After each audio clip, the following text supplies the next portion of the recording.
Irmãos, a paz do Senhor, estamos felizes pelo privilégio de nos reunirmos na casa do nosso Deus uma vez mais nessa noite, e eu tenho a alegria e o privilégio de compartilhar a palavra de Deus com os irmãos que aqui estão, e também quero mandar o meu abraço e a minha saudação aos irmãos e irmãs que nos acompanham pela internet e participam desse culto conosco agora, e outros que ouvirão essa mensagem posteriormente. Que Deus abençoe a cada um de vocês.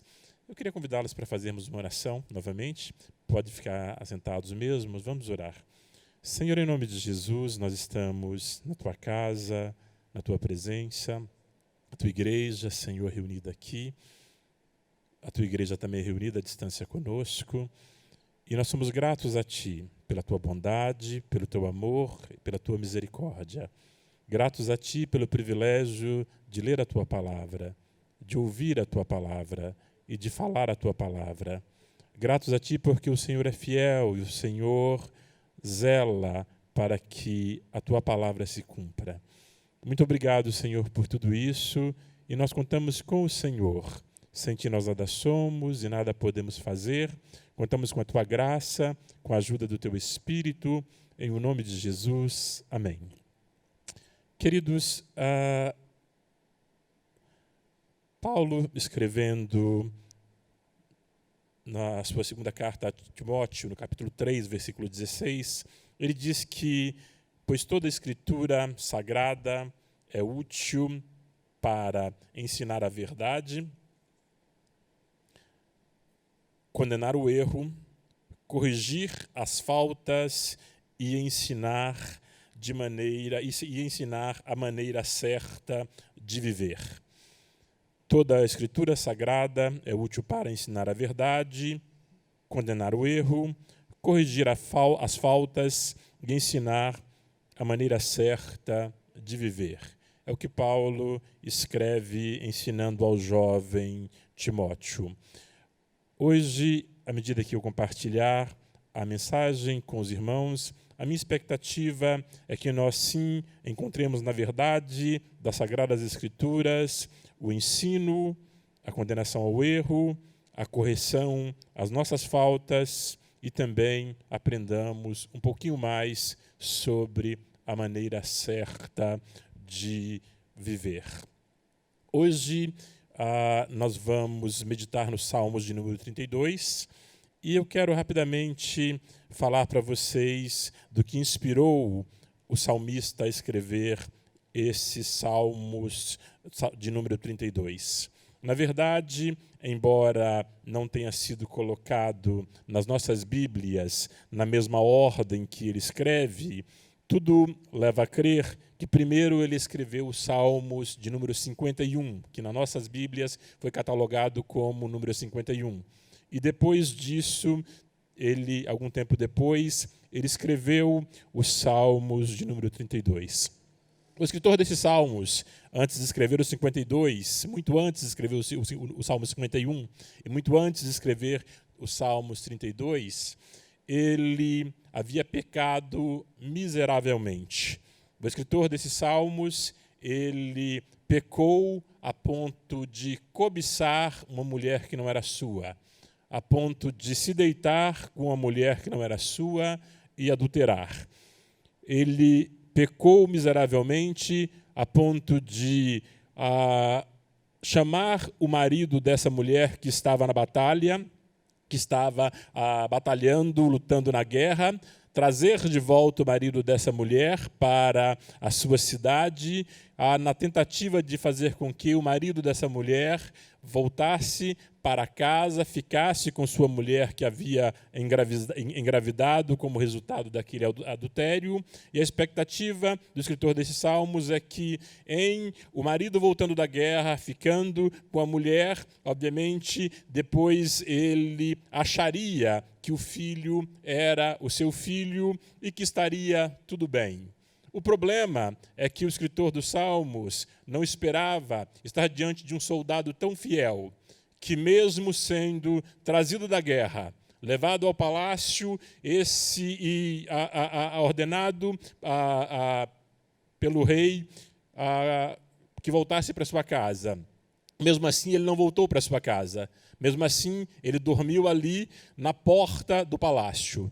E o escritor dos Salmos, vendo que não conseguiu mandar o homem para casa aquela noite, resolveu embriagá-lo, para ver se embriagado ele voltava para casa e ficava com sua mulher. Mesmo embriagado, aquele soldado, ele manteve a sua fidelidade e disse o seguinte: como que eu posso ir para casa dormir com a minha mulher quando o meu comandante e os meus amigos de batalha estão lá na fronte da batalha, morrendo na batalha? Eu não vou voltar para minha casa. Eu vou ficar aqui no palácio até que o rei ordene que eu volte para a batalha. E quando o escritor desses salmos descobriu que não havia solução, que embriagado o homem não mudava, nem mesmo embriagado, aquele soldado não mudava a sua posição de fidelidade, ele então escreve uma carta, entrega para o próprio soldado, diz para ele: você então volte para a guerra e entregue essa carta ao comandante. E, obviamente, fiel que era aquele soldado, ele não leu a carta. Tivesse lido, talvez ele não entregasse a carta para o comandante. Mas ele leva a carta, entrega a carta ao seu comandante, o comandante recebe a carta, abre, lê a carta, e o que diz a carta? A carta diz o seguinte: coloque esse soldado na linha de frente, para que no combate ele morra. E foi exatamente isso que aconteceu. Aquele soldado, ele morreu. E por que ele morreu? Ele certamente morreu sem saber o porquê que ele morreu. Mas ele morreu por causa do pecado de um homem que cobiçou, adulterou, embriagou e, por fim, matou esse soldado. Essa noite eu gostaria de meditar com vocês num salmo, todos vocês sabem de quem eu estou falando, né? Estamos falando do salmista Davi. Eu gostaria de meditar com vocês no Salmo 32, que foi escrito pelo salmista Davi. Como disse para vocês, certamente depois de ele ter escrito os Salmos de número 51, nos Salmos de número 51, ele confessa, né, o seu pecado e recebe a bênção do perdão, que seguiu a disciplina da confissão. Mas só depois que ele recebe esse perdão, só depois, obviamente, que ele reconhece o seu pecado, confessa o seu pecado e é perdoado, é que ele está pronto para escrever o Salmo 32. E mesmo no Salmo 32, nós vamos ver ainda que ele tem memórias muito claras do tempo que ele viveu ainda carregando o fardo de pecados tão graves que ele cometeu. Embora não seja uma mensagem muito popular nos nossos dias, é essa mensagem que nós vamos meditar nessa noite. O tema da mensagem, se você puder colocar, por favor, na tela para nós. Não sei se quem está aí é o Pedrinho ou se é o Pedrinho está lá. Por favor, Pedrinho. O tema da nossa mensagem é: a vida é muito melhor sem o pecado. Pecado, infelizmente, não é um tema muito popular nos púlpitos da igreja. E hoje eu confesso para vocês que vou pregar uma mensagem nada popular. Não que eu me importe em pregar mensagens populares. Confesso para vocês, até brinquei com a minha esposa hoje de manhã, perguntei para ela, falei: olha, hoje, se Deus permitir, eu vou compartilhar a mensagem. Você vai lá na igreja acompanhar a mensagem? Ela disse: eu não sei se eu vou. Eu disse: então você assiste pela internet, você dá um likezinho lá, pelo menos para uma pessoa dizer que gostou? Brincadeira. Completamente brincadeira. Quem me conhece sabe que eu não estou à procura de likes, Deus me livre e guarde disso. Eu rogo a misericórdia do Senhor para que eu possa, sempre que tiver a oportunidade, compartilhar a palavra de Deus com fidelidade. E embora não seja uma mensagem popular, tratar a questão do pecado é uma mensagem extremamente necessária nos nossos dias. E hoje nós vamos então meditar um pouco sobre esse tema: a vida é muito melhor sem o pecado. Como disse para vocês, tomaremos por base os Salmos de número 32. O salmista escreve assim no Salmos 32: como é feliz aquele que tem suas transgressões perdoadas e seus pecados apagados. Primeiro verso, como é feliz aquele que tem suas transgressões perdoadas e os seus pecados apagados. O tema da nossa mensagem é: a vida é muito melhor que o pecado. E por que a vida é muito melhor sem o pecado? O próximo slide, por favor, Pedro. A vida é muito melhor sem o pecado porque a verdadeira felicidade, ela só vem após o perdão. Como eu comentei para vocês, o salmista Davi, ele peca miseravelmente. E ele passa muito tempo escondendo aquele pecado. Ele passa muito tempo vivendo com aquele fardo do pecado que o corroía. E, obviamente, ele experimentou a tristeza de quem estava distanciado de Deus por causa dos pecados cometidos. E agora, então, Davi, depois que foi perdoado, ele escreve e diz o seguinte: olha, a vida é muito melhor sem o pecado, porque, como é feliz aquele que tem as suas transgressões perdoadas e seus pecados apagados. O que é uma transgressão? Transgressão significa ir além dos limites fixados por Deus. Todas as vezes que nós transgredimos, nós excedemos os limites que foram instituídos por Deus na sua própria palavra. Algumas pessoas muito sábias, ou que se acham muito sábias, há algum tempo resolveram negar a existência de Deus. Porque se eu negar a existência de Deus, logo ninguém vai me condenar, porque eu não vou estar transgredindo a lei divina. O fato de você negar a existência de Deus não te exime de cometer transgressões, não te exime da culpa, como também não te exime da condenação para aqueles que transgridem a lei de Deus. É como a lei da física, você certamente conhece uma das leis que nós chamamos de lei da gravidade, e mesmo se você não conhecer a lei da gravidade, eu obviamente a conheço não tão bem assim, mas eu sei o suficiente sobre a lei da gravidade para não me aventurar a pular do 10º andar de um prédio. Se eu pular do 10º andar de um prédio, conhecendo um pouquinho sobre lei de gravidade, e se uma pessoa completamente ignorante sobre lei da gravidade, que nunca ouviu falar de lei da gravidade, pular do 10º andar do mesmo prédio, o efeito será o mesmo. Nós dois, obviamente, vamos nos arrebentar no asfalto, provavelmente sem vida. Eu sabia alguma coisa sobre a lei da gravidade. Se um físico que soubesse tudo sobre a lei de gravidade também tivesse saltado, o efeito seria o mesmo no físico, que sabia muito, em mim, que sei um pouquinho, e numa pessoa completamente ignorante no tema. Ignorar Deus não nos exime da nossa culpa, da nossa transgressão e nem da condenação que essa transgressão traz. Então nós precisamos ter esse cuidado, porque no nosso tempo, muitas pessoas elas se acham um tanto mais inteligentes, né?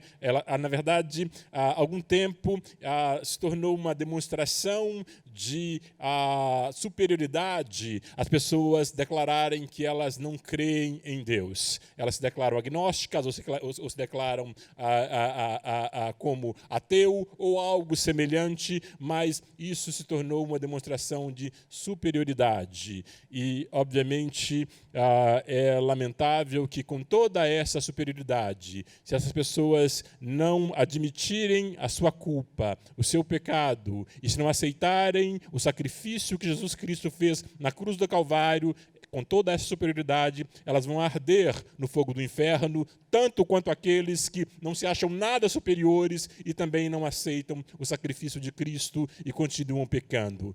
Todos eles, superiores ou inferiores, vão arder no fogo do inferno da mesma forma. Que Deus tenha misericórdia das nossas vidas.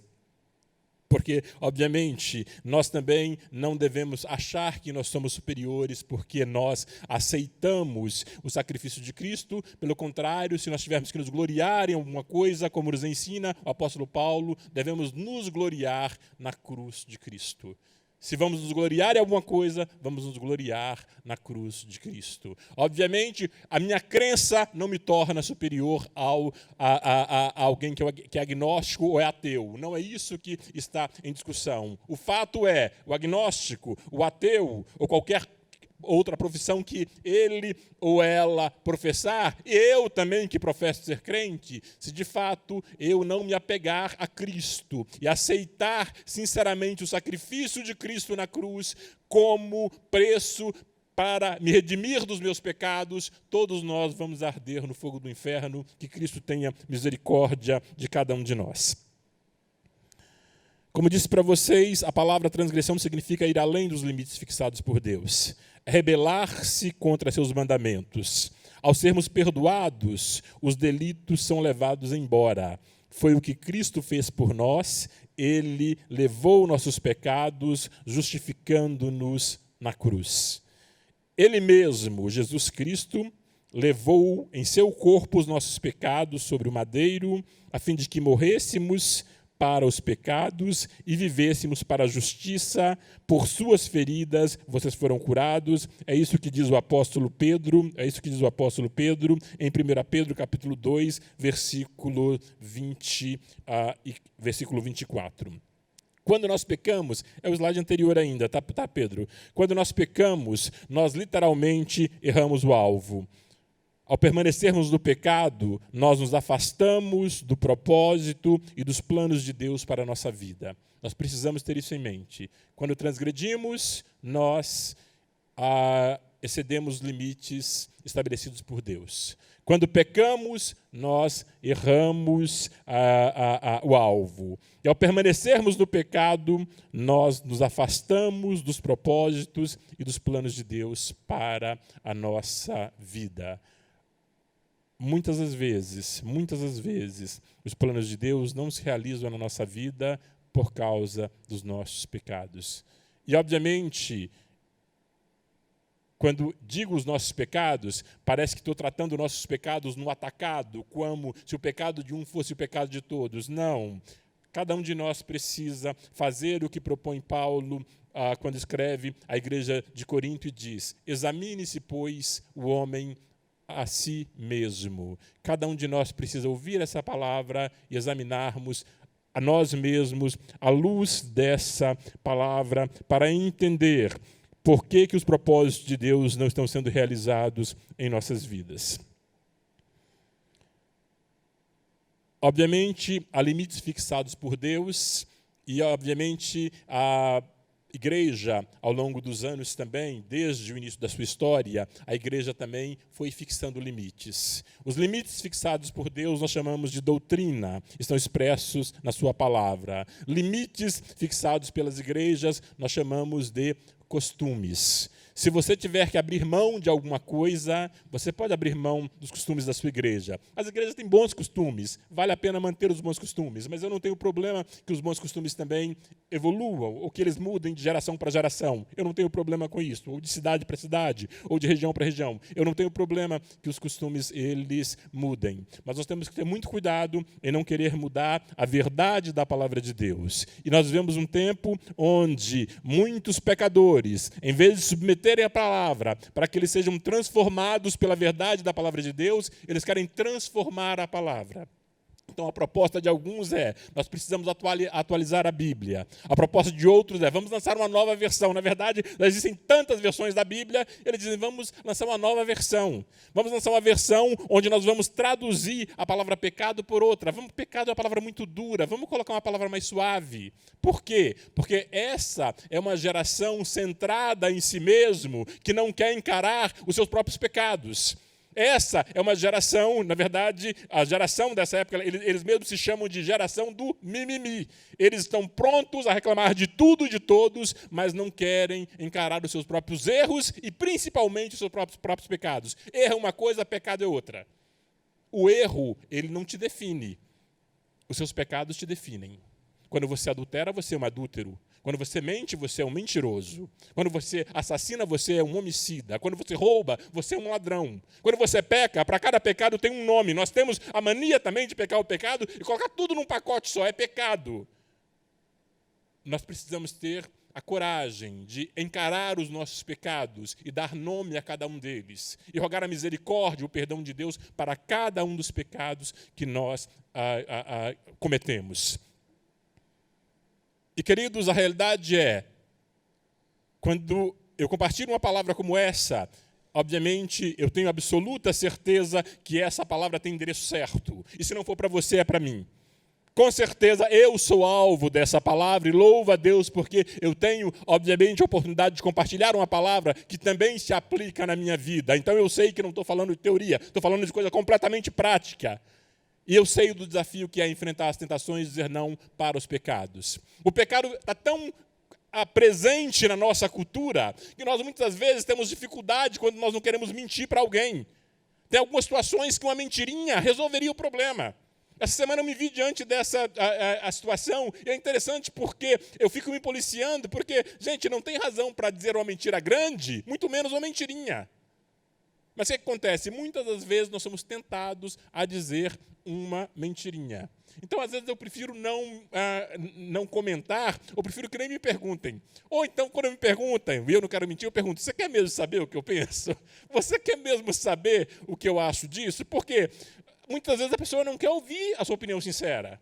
Muitas vezes a pessoa pede um feedback ou ela te faz uma pergunta, mas querendo que você afague o ego dela. E muitas vezes não é isso. Muitas vezes, se você vai dizer a verdade pode não soar da forma que aquela pessoa gostaria que a verdade soasse. E é esse o problema que nós temos de pregar sobre o pecado. Por quê? Porque a maior parte das pessoas, elas não gostam de ouvir sobre isso. E não é somente aqui na nossa igreja, em qualquer igreja. Anuncia que vai ter lá um pregador de prosperidade, anuncia que vai ter lá um pastor que ora e todo mundo fica rico, e essa igreja fica lotada de segunda a sexta.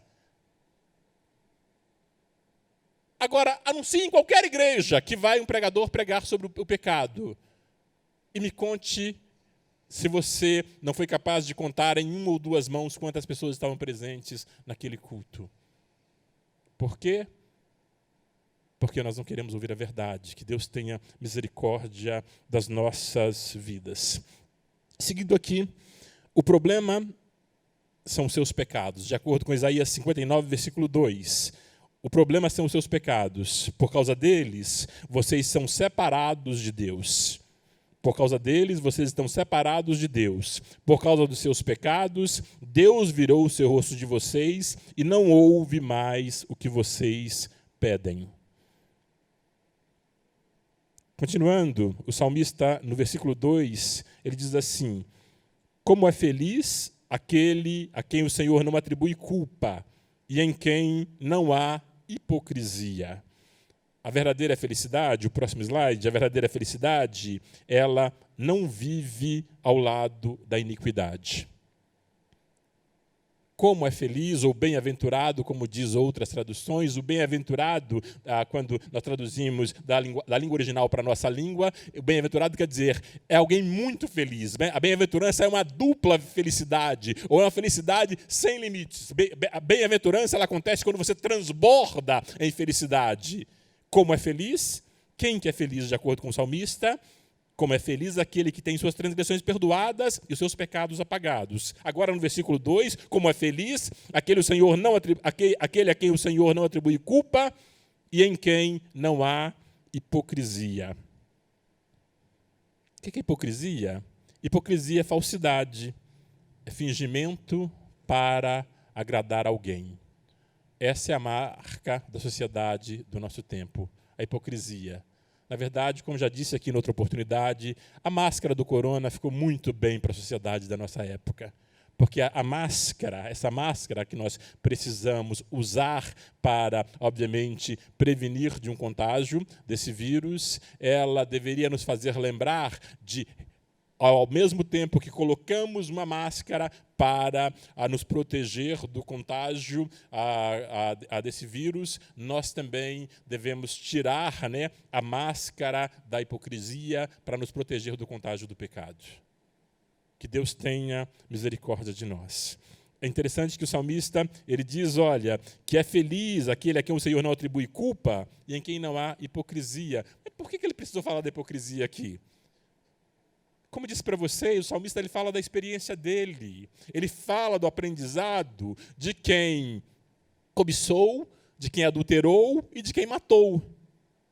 A partir dessa experiência, Ele sabe que ele viveu em hipocrisia há muito tempo. Por quê? Porque ele viveu parecendo que ele não era. Ele viveu carregando uma culpa por um pecado enorme que ele cometeu e que ele não havia confessado. Então ele viveu com a aparência de uma justiça que ele não tinha. Essa é uma realidade dura do nosso tempo. Muitas pessoas, elas vivem no pecado o tempo inteiro, elas vivem uma vida de pecado e elas acreditam sinceramente que elas vão para o céu. Elas se enganaram tanto, elas se atolaram tanto nesse abismo do pecado, que elas acreditam nas próprias mentiras que elas vivem.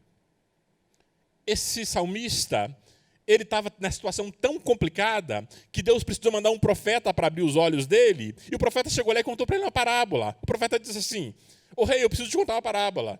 O rei gosta de falar com a profeta, os reis gostavam das companhias dos profetas, e todo mundo gosta de história. Eu vou contar para vocês a parábola, tenho certeza que assim como o rei pensou, putz, eu vou gostar dessa história, então me conte a história. E vai lá o profeta Natan contar a história para ele, contar a parábola para ele. O rei é o seguinte: numa determinada cidade, tinha um homem muito rico e tinha outro pobre. O rico tinha um monte de ovelhas, tinha de tudo em casa, e o pobre, ele só tinha uma ovelhinha. Mas ele cuidava dessa ovelhinha de forma muito especial. Essa ovelhinha dormia na cama dele, essa ovelhinha sentava com ele à mesa, essa ovelhinha até bebia no mesmo copo dele. Uma certa noite, um visitante apareceu na casa do homem rico. E o homem rico, querendo fazer um guisado para o seu visitante, não matou nenhuma das suas ovelhas, mas ele mandou buscar a ovelha do pobre e matou a ovelha do pobre. Quando Davi ouviu isso, Davi ficou iradíssimo. Ele falou: como pode? Que absurdo! Isso aconteceu aqui, nas terras onde eu sou o rei, nós vamos mandar matar este homem agora mesmo, porque isso não pode acontecer, isso é uma injustiça. E aí o profeta fala para ele: "O rei, o homem dessa parábola é você mesmo." O rei estava tão envolvido nos seus pecados, ele tinha normalizado tanto, tornado tão normal para ele aquela vida de pecado, que ele ouve uma parábola que deveria, obviamente, cair-lhe como uma carapuça, e ele está procurando o outro culpado. É aquela história nossa dos crentes que viemos da igreja e ouvimos mensagens como essa, ou como muitas outras, e enquanto estamos ouvindo a mensagem, a gente está pensando aqui: nossa, fulano devia estar aqui, né? O fulano não está aqui, devia estar aqui, né? A fulana devia estar aqui, né? Aqui na nossa igreja, as pessoas, glória a Deus por isso, não têm o hábito de ficar conversando entre si durante os cultos, e eu louvo a Deus por isso, porque em muitas igrejas as pessoas conversam muito durante o culto. Como me entristecia visitar a igreja onde o povo me entristece quando eu vou visitar ainda nos dias de hoje, igreja onde o pessoal conversa, caminha o tempo todo, e não parece um ambiente de culto, um ambiente de reverência a Deus, mas glória a Deus pela vida dos irmãos aqui, que são reverentes ao Senhor, não tem esse hábito de ficar conversando entre si durante a ministração da palavra. Mas nessas igrejas onde as pessoas têm o hábito de conversar entre si, quando uma mensagem como essa é pregada, um vira para o outro: ó, a fulana devia estar aqui, ó, o fulano, você viu, ó? Nossa, será que esse irmão sabe o que aconteceu com o fulano, com a fulana, o que o fulano, com a fulana fez? Queridos, eu não quero saber o que o fulano fez, eu não quero saber o que a Beltrana fez, eu não quero saber o que ninguém fez. O pastor me convida para pregar, eu oro e digo assim: Senhor, me dê uma palavra da tua parte para compartilhar com a igreja. Eu leio a Bíblia, eu estudo outros livros, eu reflito sobre a minha própria experiência. Senhor, nos ajude a compartilhar uma palavra que glorifique o teu nome, que edifique a igreja. Muitas vezes é uma palavra fácil, muitas vezes é uma palavra suave, muitas vezes é uma palavra que vai lá e te dá um afago, mas às vezes é uma palavra dura, às vezes é uma palavra que toca na sua ferida. Eu sou o mensageiro. Aquele teclado, ele não pode escolher se ele vai tocar Mozart ou Handel. Ele não pode escolher se a música que vai ser tocada dele é uma música que ele aprecia ou não. Quando o maestro ou quando o músico assenta naquele teclado para teclar, o músico toca a música que ele quiser. Nós, como pessoas que compartilhamos a palavra de Deus, nós precisamos ter a responsabilidade de permitir que Deus nos use como Ele quiser.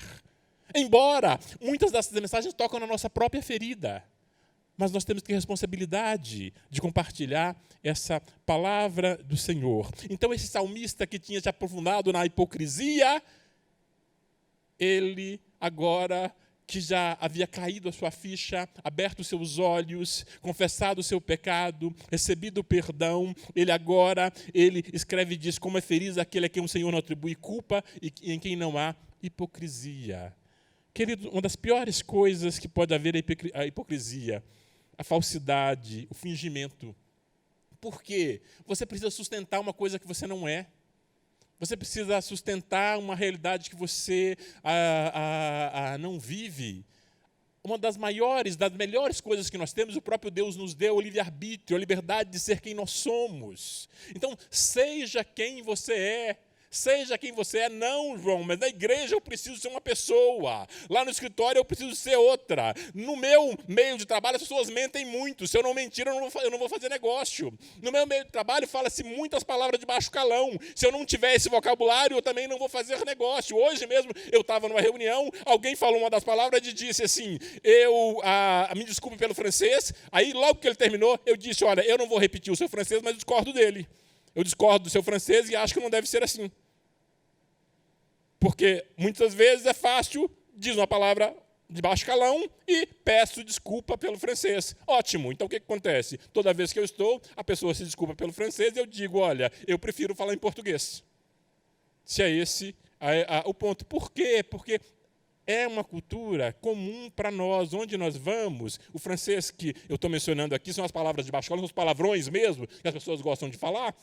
E no ambiente de trabalho é chique, né? Parece que eu sou realmente uma pessoa poliglota, quando eu falo uma palavra de baixo calão e digo: me desculpe pelo francês. O que acontece? Algumas pessoas como eu têm dificuldade com esse francês. E eu peço a Deus que me ajude a continuar tendo essa dificuldade, mas nós não podemos alimentar a hipocrisia. Nós não podemos alimentar a hipocrisia, e esse salmista ele diz: olha, eu não quero continuar sendo hipócrita, porque é muito mais feliz o homem a quem Deus não atribui culpa e em quem não há hipocrisia. Uma pessoa que não finge ser quem ela não é. Ah, mas as pessoas não vão gostar de mim. Querido, você vive para agradar a quem? Eu, obviamente, amo a igreja. Sei da responsabilidade que é compartilhar a palavra do Senhor com a igreja e louvo a Deus por esse privilégio. Mas quando eu compartilho a palavra de Deus com vocês, quando qualquer um de nós compartilha a palavra de Deus com vocês, o importante é que Deus seja louvado, que Deus seja exaltado, que a igreja seja edificada, embora a gente sabe que acontece com muita frequência de algumas pessoas voltam para casa, ou a caminho de casa, com a família, comenta entre a família ou entre os amigos, né? Eu não gostei daquela mensagem hoje. Deixa eu dizer uma coisa. Se você não gostou de uma mensagem, ouça ela 2 vezes. É bom na nossa igreja, fica gravado, ouça 2, ouça 3, ouça 4. Ouça 20 vezes. Sabe por quê? Se você não gostou, muito provavelmente ela tocou na sua ferida. E se ela mexeu na sua ferida, normalmente, quando a palavra de Deus ela mexe na sua ferida, a intenção não é te matar, a intenção é te sarar. A palavra de Deus ela limpa as suas feridas para que você seja sarado. Como já lemos aqui anteriormente no livro de 1 Pedro, capítulo 2, versículos 24, ele diz: ele mesmo, Jesus Cristo, levou em seu corpo os nossos pecados sobre o madeiro, a fim de que morrêssemos para os pecados e vivêssemos para a justiça. Por suas feridas, vocês foram curados. Pelas feridas de Jesus, as nossas feridas, elas são curadas. Continuando, o próximo slide, por favor, versículo 3. O verso 3 diz assim: Enquanto eu mantinha escondidos os meus pecados, o meu corpo definhava de tanto gemer. O pecado oculto, ele adoece o homem e traz angústias. Enquanto eu mantinha escondidos os meus pecados, o meu corpo definhava de tanto gemer. Por não ter admitido e confessado o seu pecado, Davi recebeu castigo físico e emocional. Ninguém consegue viver bem e feliz com o peso do pecado. O pecado, ele nos fere na alma, pecado nos fere nas nossas emoções, o pecado, ele nos fere no nosso corpo, o pecado nos fere no nosso espírito. No nosso corpo, a nossa visão, a nossa audição, o nosso olfato, o nosso paladar, o nosso tato, todos os nossos sentidos, eles ficam comprometidos por causa do pecado. Na nossa alma, a nossa mente, a nossa vontade, a nossa emoção, ela também fica comprometida por causa do pecado. No nosso espírito, a nossa comunhão, a nossa consciência, a nossa intuição também são afetados por causa do pecado. Por que alguns pecam e ficam com aquele peso na consciência, se sentem miseráveis e não veem a hora de se reconciliarem com o Senhor? E por que outros pecam e parece que a consciência já não funciona mais? Esses que pecam e parece que a consciência já não funciona mais, é porque estão como esse salmista que dantes mergulhou tanto nas trevas do pecado que ele perdeu a comunhão com o Senhor. Ele perdeu a capacidade de exercitar a sua própria consciência e, obviamente, por isso ele foi impactado na sua mente, na sua vontade, nas suas emoções. E ele diz aqui que até o seu corpo, ele diz assim no versículo 3, enquanto eu mantinha escondidos os meus pecados, o meu corpo definhava de tanto gemer. O pecado escondido, ele adoece, ele traz tristeza, ele traz angústia, ele traz morte.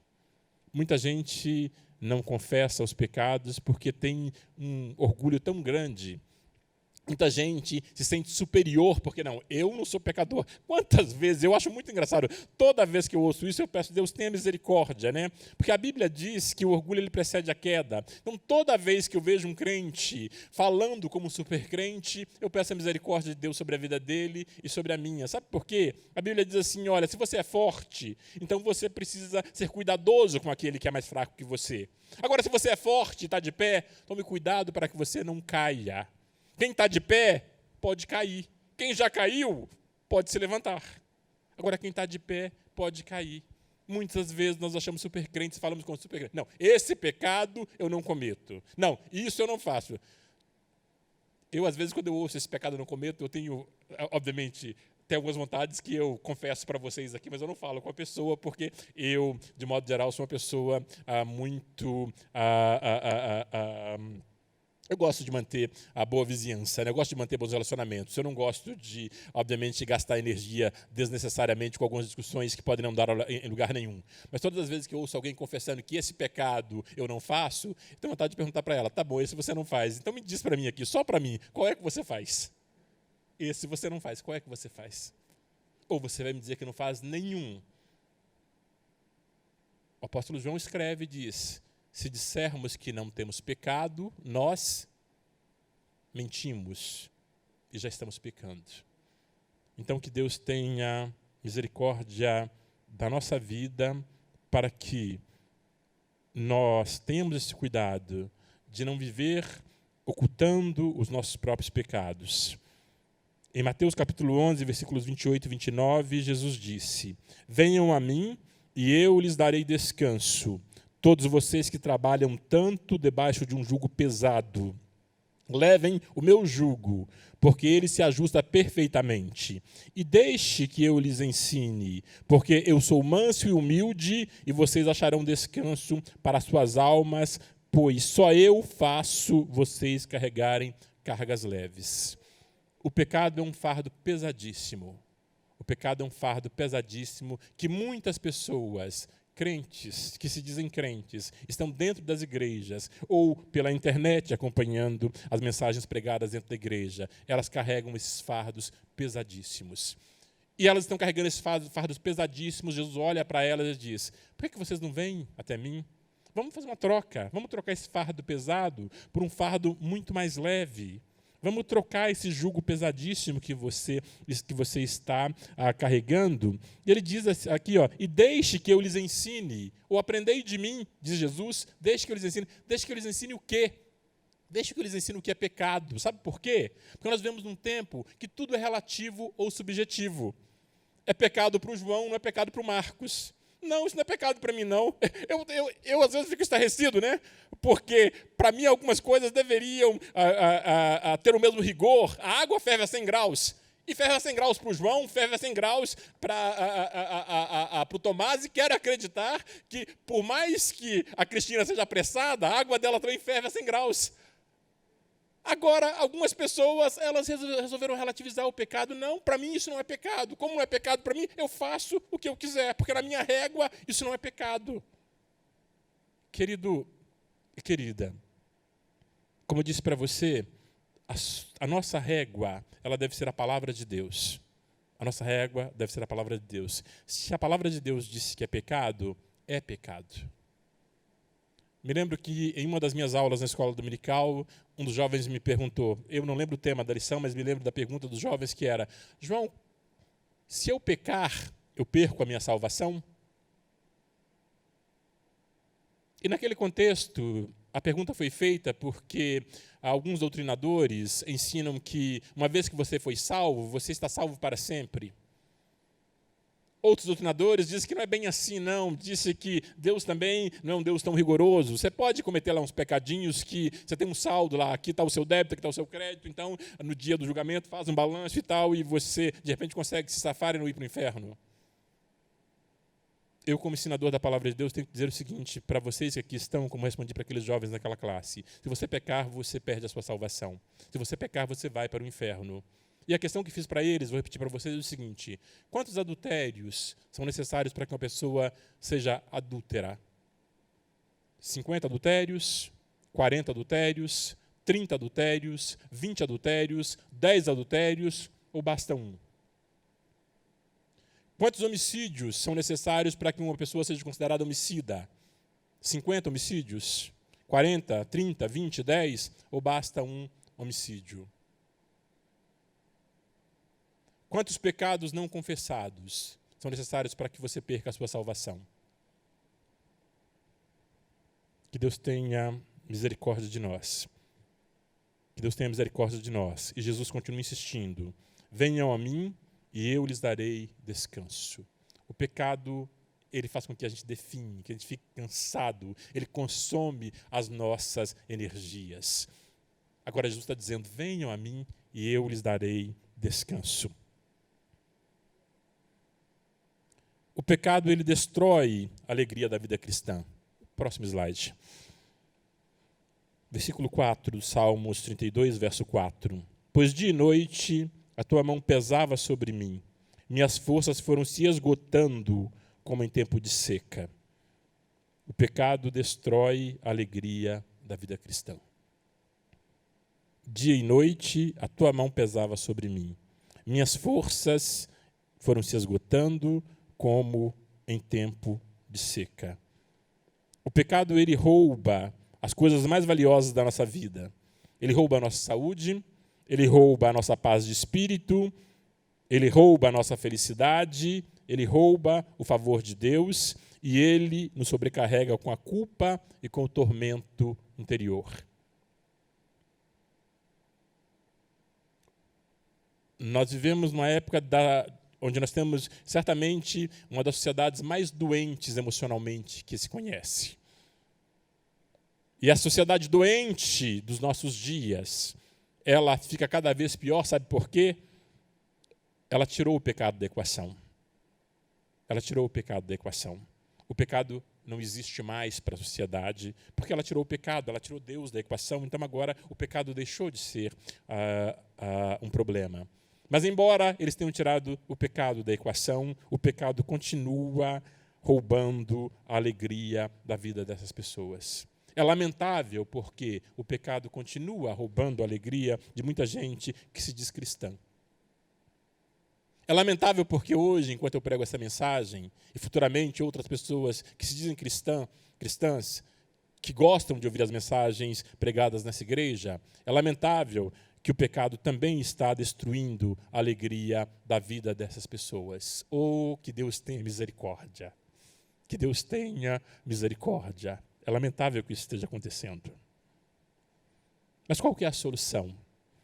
O próximo slide, por favor. Versículo 5, ele nos responde. O salmista ele escreve dizendo: então reconheci diante de ti o meu pecado e não encobri as minhas culpas. Eu disse: confessarei as minhas transgressões ao Senhor, e tu perdoaste a culpa do meu pecado. Então reconheci diante de ti o meu pecado e não encobri as minhas culpas. Eu disse: confessarei as minhas transgressões ao Senhor, e tu perdoastes a culpa do meu pecado. Qual a solução? A solução é confessar os pecados.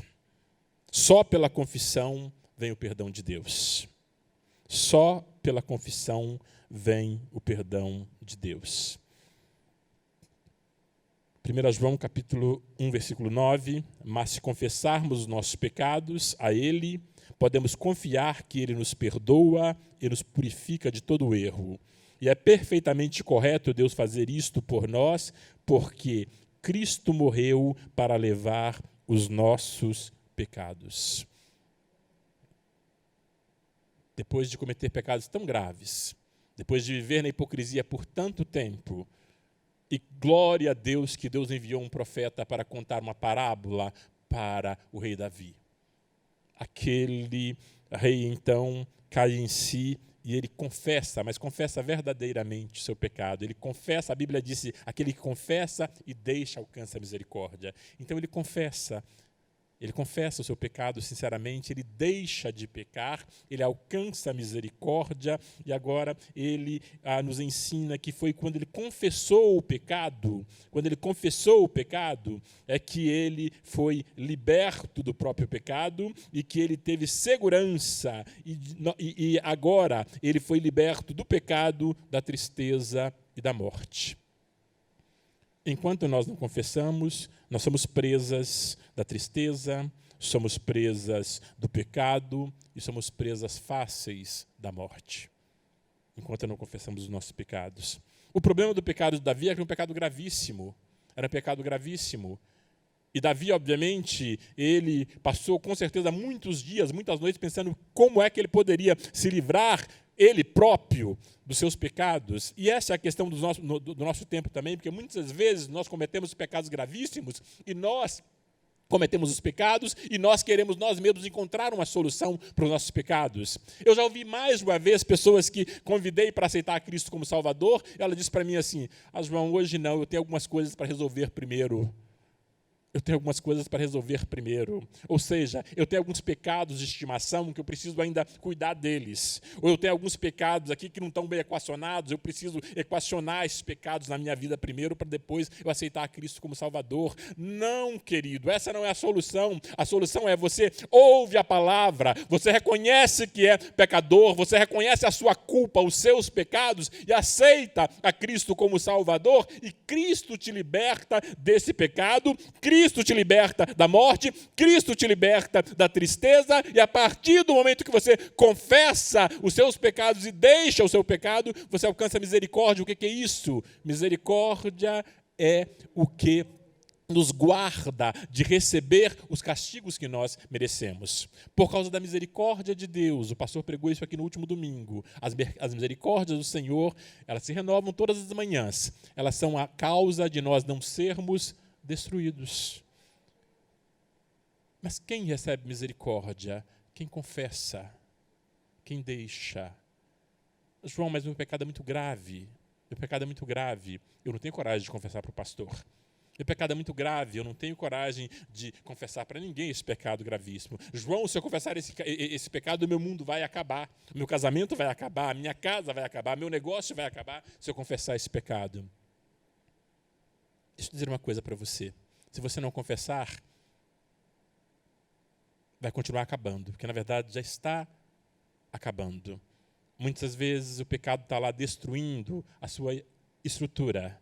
O pecado está consumindo os seus ossos, como disse o salmista, o pecado fez com que ele definhava. Então você muitas vezes está definhando, mas com a sua visão, a sua audição, a sua compreensão, a sua consciência, a sua mente estão comprometidas por causa do pecado, você perdeu a capacidade de julgamento. Então você acha que está tudo bem, está melhor manter o pecado como está, do que dar visibilidade para ele, porque isso poderia destruir a sua vida. Não, o fato é, quando você confessar o seu pecado, é que você vai ter vida verdadeira. Agora, você não precisa confessar o pecado para mim, não quero confessar para o João, e obviamente não precisa confessar para mim, nem para o Marcos, nem para o Jeremias, nem para o Flauzilino. Não, mas você precisa confessar o seu pecado para Deus. E como disse aqui, não é aquela oração dos 3 a 5 minutos ou dos 12 minutos que a gente faz diariamente, de acordo com o combinado na nossa igreja esse ano, de fazer uma oração diária de pelo menos 12 minutos. Não é a nossa oração falar, Pai, perdoa os nossos pecados, ou como parte da oração do Pai Nosso, nós orarmos e falar, perdoa as nossas faltas, né? Assim como nós perdoamos os nossos devedores, ou perdoa as nossas dívidas, ou perdoa os nossos pecados. Não é uma oração no atacadão, é uma oração no varejinho, onde você dá o nome para cada um dos seus pecados. Senhor, eu menti, Senhor, me perdoa por essa mentira aqui que eu menti. Senhor, eu enganei uma pessoa aqui, me perdoa por essa pessoa que eu enganei aqui. Senhor, eu prostituí aqui, me perdoe por essa prostituição. Senhor, eu adulterei aqui, me perdoe por essa adulteração. Senhor, eu roubei aqui. Senhor, E você dá nome para cada um dos seus pecados. Você dá nome para cada um dos seus pecados. Deus enviou Natã para falar com o rei de uma forma muito didática, através de uma parábola. E nesta noite eu quero crer que Deus também está nos falando de uma forma muito didática, de uma forma muito clara, para que nós não tenhamos dúvida de o que fazer com os nossos pecados e o que fazer para que nós possamos ter uma vida muito melhor sem o pecado, porque a vida ela é muito melhor sem o pecado. Romanos capítulo 8, versículo 1 diz, portanto agora já não há nenhuma condenação para os que estão em Cristo Jesus.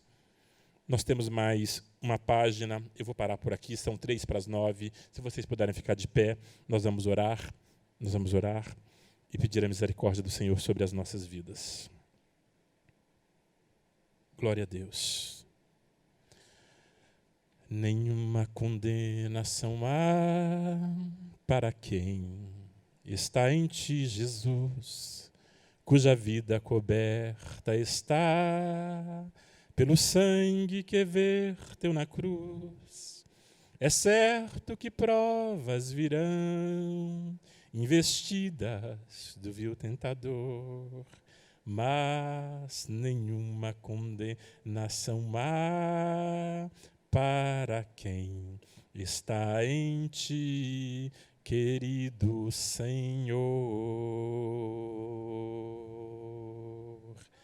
Nenhuma condenação há para quem está em ti, Jesus, cuja vida coberta está pelo sangue que verteu na cruz. É certo que provas virão, investidas do vil tentador, mas nenhuma condenação há para quem está em ti, querido Senhor. E quem é que está em Cristo? Quem é que está em Cristo? Esse mesmo Paulo que escreve aos Romanos, ele escreve à igreja de Corinto e diz o seguinte, portanto agora, aliás ele diz, quem está em Cristo, nova criatura é, as coisas velhas já passaram, eis que tudo se fez novo. E agora em Romanos ele diz, portanto agora não há nenhuma condenação para quem está em Cristo Jesus. Mas quem é que está em Cristo Jesus? Quem confessou o pecado, quem reconheceu a própria culpa, reconheceu que não é superior coisíssima nenhuma, é pecador, tirou a máscara da hipocrisia e decidiu viver uma vida cristã de verdade. Como uma vida cristã de verdade é uma vida que a gente leva à cruz, é uma vida que a gente cai, levanta, mas a gente tem um compromisso. Deus, eu quero viver uma vida de fidelidade ao Senhor, e quando eu pecar, eu vou confessar o meu pecado, eu vou dar nome para o meu pecado, rogar a misericórdia do Senhor, e Deus voltar a uma vida de plena comunhão com o Senhor. Negar os próprios pecados não vai resolver o nosso problema. Negar os próprios pecados não vai resolver os problemas. Negar a existência do pecado, a existência de Deus também não vai resolver o problema. Mas nós precisamos ter coragem de encarar de frente os nossos próprios pecados. Deus, nós somos gratos a Ti por esta noite. Somos gratos a Ti pela Tua palavra. Senhor, nós reconhecemos que nós somos pecadores, e não é no atacado, não. Eu, João Camargo, sou pecador, Senhor. Eu sou o pecador, Senhor. E eu peço a Tua misericórdia sobre a minha vida. Cada um de nós, nesta noite, ouviu a Tua palavra aqui, outros ouviram a Tua palavra à distância. E, Senhor, a Tua palavra, ela nos lembra que nós somos pecadores, que nós carecemos da Tua misericórdia, do Teu perdão sobre as nossas vidas. Senhor, nós confessamos a Ti a nossa incapacidade, muitas das vezes, de agir corretamente, quando nós estamos nessa cultura que o pecado é tão normal, o pecado é tão comum, até mesmo nas igrejas, nas comunidades cristãs que nós frequentamos, é tão comum que muitas vezes nós perdemos a sensibilidade, ou muitas vezes nós tratamos o pecado como algo subjetivo. Mas nós queremos pedir a Tua misericórdia, já que ouvimos a Tua palavra, já que recebemos a Tua palavra, pedir a Tua misericórdia para que o Senhor quebre nesta noite as cadeias que nos prendem nas trevas. Quebra, Senhor, as cadeias que nos aprisionam e estão impedindo que nós ouçamos a Tua palavra, estão impedindo que a Tua palavra produza em nós o resultado que só a Tua palavra pode produzir, mas eu creio que a Tua palavra, ela vem com unção, uma unção que quebra o jugo, e em nome de Jesus eu rogo ao Senhor que nessa noite liberta, Senhor, a cada um de nós, Teus servos presentes aqui, aqueles que estão à distância, Senhor, cada pessoa que ouviu esta mensagem hoje, ouvirá também noutros dias, que o Senhor tenha misericórdia, libertando, Senhor, libertando, dando clareza para que elas possam aprender de Ti, compreender de fato, Senhor, o que é o pecado, o perigo que o pecado representa para as nossas vidas, para que, Senhor, cada um de nós possamos vir à Tua presença com sinceridade, com honestidade, confessar os nossos pecados, rogar a Tua misericórdia e permitir que o Teu Espírito restaura as nossas vidas. Senhor, eu oro por irmãos que já estão tão debilitados por causa do pecado que eles não encontram forças mais para orar.